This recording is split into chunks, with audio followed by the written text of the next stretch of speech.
Venezuela, President Nicolás Maduro Moros headed the closing ceremony of the tributes to Commander Hugo Chavez on the 10th anniversary of his physical departure, with a call to revolutionary unity to face imperialist aggressions. In Greece, thousands gathered in Athens' Syntagma Square to show their indignation for the collision of two trains near the city of Larissa.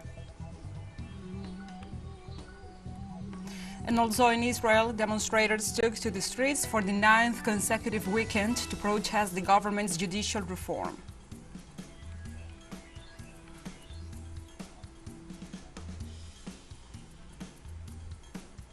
From the headquarters of TeleSUR English in Havana, Cuba, this is From the South. I'm your anchor, Gladys Quesada.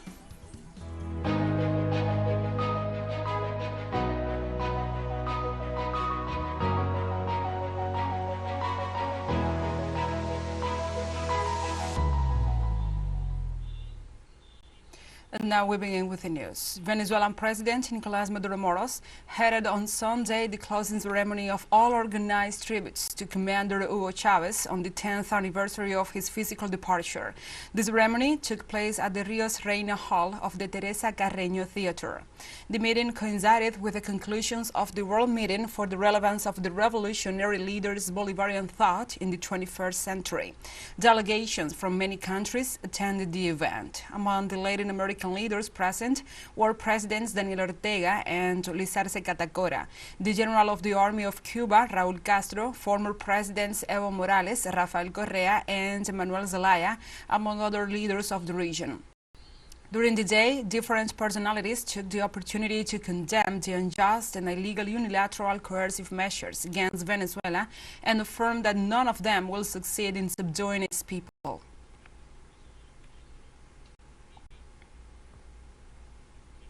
In Venezuela, President Nicolás Maduro Moros highlighted the relevance of the ideals of Commander Hugo Chavez in the present day and in every step taken in the effort to continue building the socialism of the 21st century.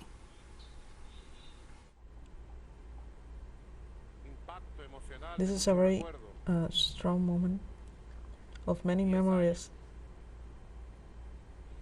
After 10 years,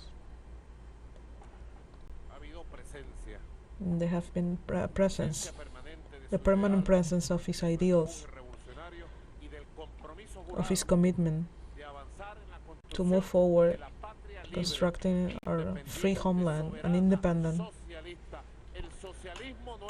our socialism of the 21st century.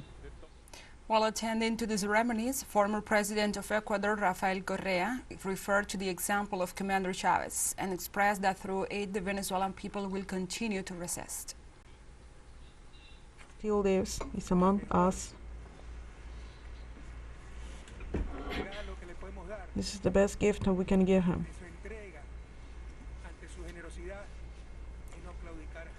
The best gift we can give him is never give up.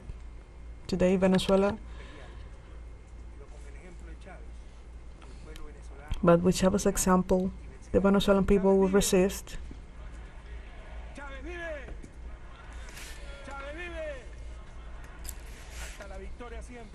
Addressing the heads of state, prime ministers, and other high government representatives, as well as the Venezuelan people present at the Rios Reina Hall of the Teresa Carreño Theater, Nicaraguan President Daniel Ortega reaffirmed his people always have Chavez in their hearts. The wisdom to know that they had people backing us, with an army, that his ideals were present, and this army will never be against the people, against a rightful government, like the one.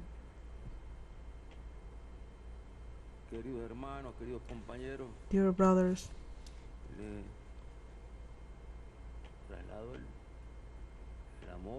I send to you my love and the love of the Nicaraguan people that always have Chavez in their hearts. The Prime Minister of Dominica, Roosevelt Skerrit, talked about how Chavism is still strong and alive today, after 10 years of the death of Commander Hugo Chavez.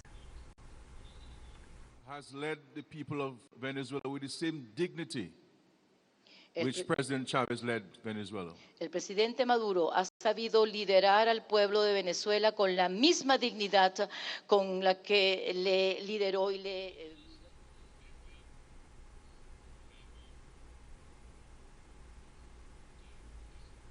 And the Cuban Army General Raúl Castro Ruz expressed in his speech the courage and firmness of the Venezuelan people to face the current aggressions and challenges in relation to Chavez's ideas.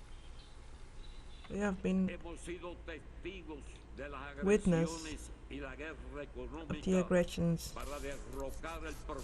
to defeat the Bolivarian revolution, but we have also been witness and we have witnessed with pride how the Venezuelan people have defended their accomplishments and never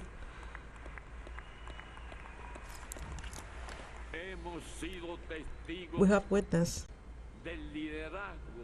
the leadership of President Maduro to continue with the Chavez work and his capacity to stay firm And after the closing of the World Meeting for the Strategic Legacy and Revolutionary Thought of Hugo Chavez, Venezuela's President Nicolás Maduro Moros held a meeting with several Latin American leaders in Caracas.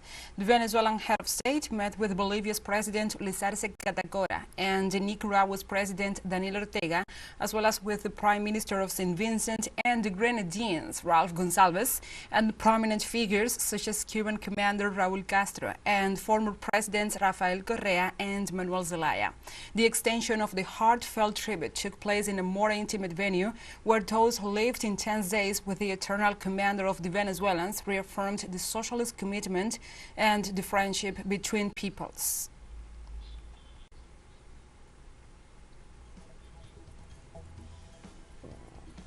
Let's take a short break. But first, remember you can follow us on our TikTok account at TeleSUR English, in which you will be able to see news in different formats, news updates and more.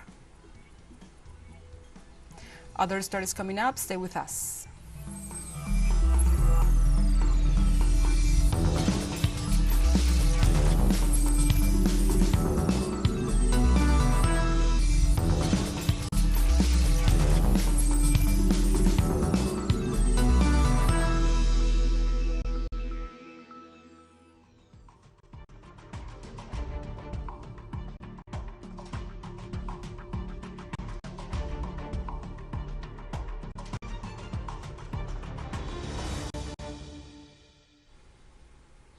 Welcome back to From the South.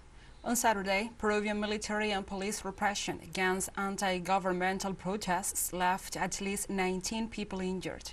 In July alone, a southern community from the department of Puno, health authorities confirmed 19 wounded, among which there was a 13-year-old minor and a 68-year-old adult. The peaceful protest demanding President Boluarte's resignation, the closure of the Congress, and the new constitution was violently repressed by the army and the police. Even a helicopter was used to repel the population, demonstrating against this disproportionate use of force.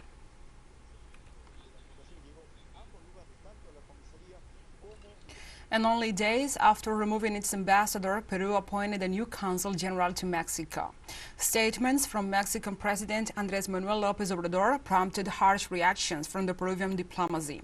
However, Foreign Minister Ana Cecilia Gervasi has appointed Carlos Jesús Rossi Covarrubias as the new consul general to the North American country. She explained the process was the result of the ordinary rotation of diplomats. However, a week ago, President Dina Boluarte herself had announced she would remove her ambassador and that bilateral relations had downgraded to charge d'affaires level.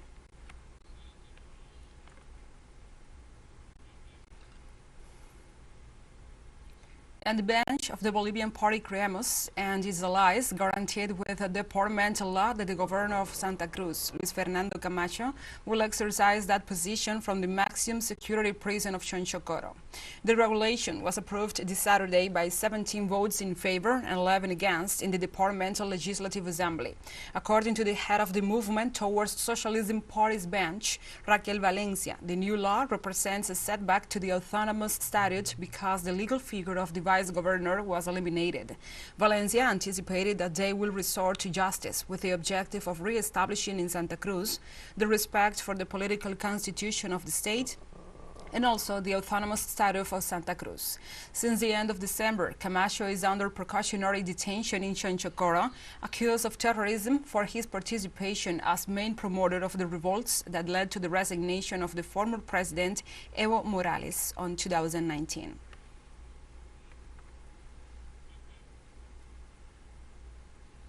Thousands of people gathered on Sunday in Syntagma Square in the center of Athens, the capital of Greece, to show their indignation for the collision of two trains that occurred on Tuesday night near the city of Larissa, which left dozens of dead and injured.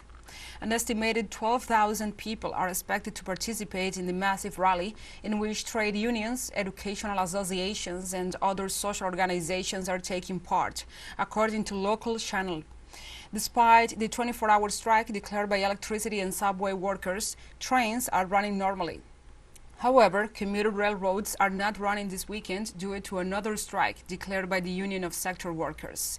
During the protest, incidents were recorded with Molotov cocktail throwing, to which the agents responded with stun grenades. It is detailed that unknown persons with rifles were seen near a hotel in the area and were heading to the monument to the unknown soldier.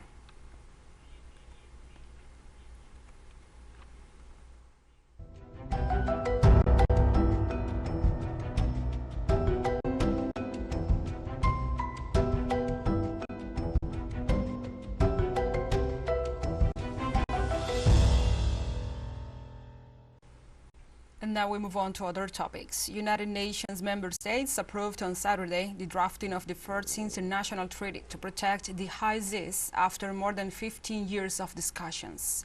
The document is considered essential to conserve 30% of the planet's land and oceans by 2030, as agreed during the United Nations Conference on Biological Diversity, the COP15, held last December in Montreal, Canada. After 2 weeks of intense negotiations, including an overnight session between Friday and Saturday, delegates settled on a final text, which can no longer be significantly modified and will be formally adopted once it has been reviewed by jurists and translated into 6 official United Nations languages. Currently, only about 1% of the high seas are protected, while the rest are threatened by climate change, pollution, and overfishing.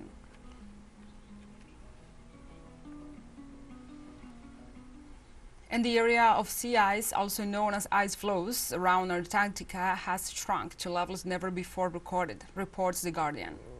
For 44 years, the satellite observations, the continent's peripheral waters have witnessed massive change.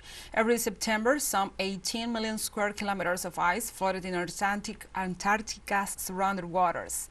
However, less ice has ever been seen than last week. On February 25, 2023, during the austral summer, the ice sheet shrunk to 1.92 square kilometers, an all-time low based on satellite observations that began in 1979, but on February 25th, it broke the 2022 mark, reaching a record low of 1.79 million square kilometers.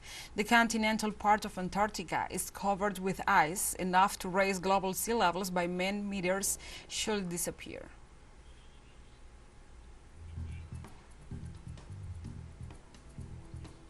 TeleSUR English continues to grow. You can now tune in from 33 different African countries through StarSat. Dial 461 and enjoy our Latin American alternative broadcast. One final short break and we'll be right back. Stay with us.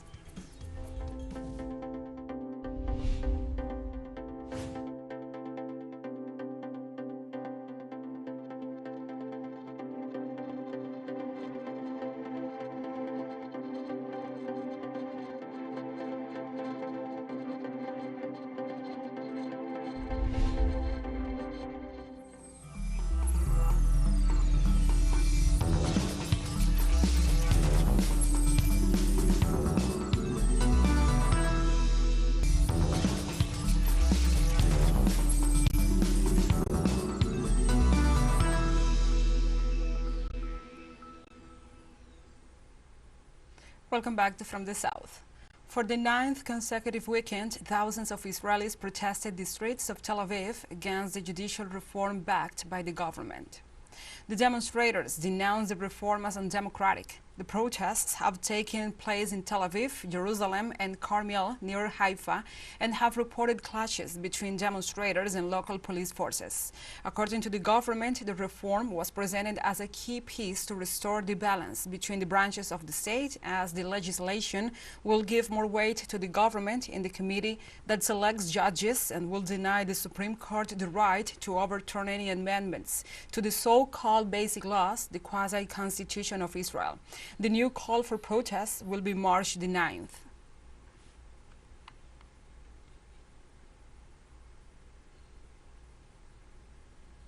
And the Syrian government on Sunday provided a report on final figures of human and material losses from earthquakes. In a meeting chaired by the Minister of Municipal Administration, Hussein Maklouf, the Relief Committee revealed that the number of registered families left homeless reached 91,794, with 414,304 individuals. The number of survivors rescued from under the rubble is 1,553, while the number of uninhabitable buildings is 4,444, according to the entity. In this regard, the Syrian Council of Ministers approved a short, medium, and long-term national action plan to deal with the effects of the earthquakes that devastated the provinces of Aleppo, Latakia, and Hama.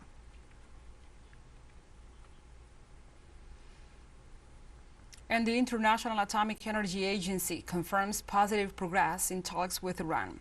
According to the Director General of that agency, Rafael Grossi, the negotiations to reactivate the Joint Comprehensive Plan of Action agreed in 2015 and unilaterally dissolved by the U.S. are on the right track. From Tehran, the capital of the Persian nation, the diplomat expressed his confidence that a good agreement will be reached. Grossi remarked that Iran agreed on a voluntary basis to reconnect the chambers of its nuclear facilities. Iran, for its part, asked the organization to avoid the influence of the ruling powers.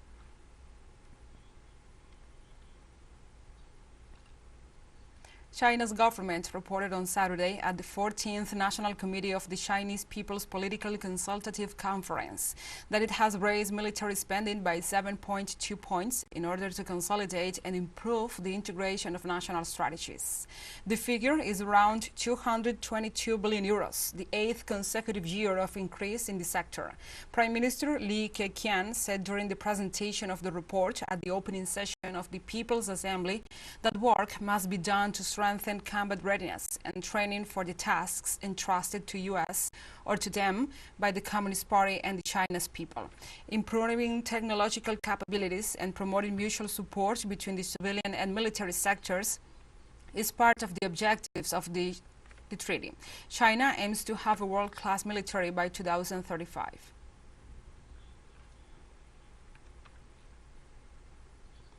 Thousands of demonstrators protested in the capital of the Democratic Republic of the Congo against the visit of the President of France, Emmanuel Macron, during his official tour of Central African countries. According to official sources, the demonstrators, repressed by the security forces, rejected Macron's visit amidst a renewed sentiment against the colonial and forceful policies implemented by the European state. The protesters also criticized the support of the French government to the army of neighboring Rwanda, which the authorities of this territory accuse of supporting the insurgent March 23 movement operating in the east of the country.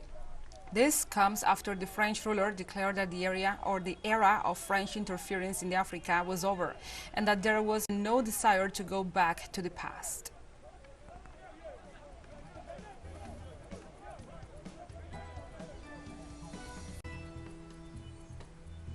And we have come to the end of this news brief. But remember, you can find this and many other stories on our website at telesurenglish.net. And also, if you feel so inclined, please join us on social media for all the latest news. We are on Facebook, Twitter, Instagram, Telegram, and TikTok. For TeleSUR English, I'm your anchor, Gladys Quesada. Thank you for watching.